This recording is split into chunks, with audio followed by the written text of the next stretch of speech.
Nolti no Yoligniwa.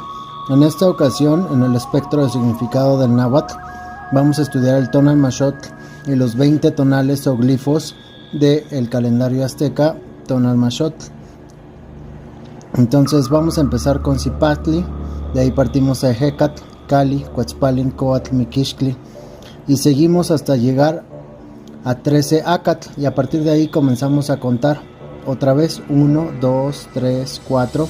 En este caso sería 1 Celot, 2 Cuautli, 3 Coscacuautli y seguimos hasta llegar a 13 Miquixtli. Miquixtli es el segundo glifo que acumula 13. El tercer glifo en este caso sería Quiahuitl, que acumula 13.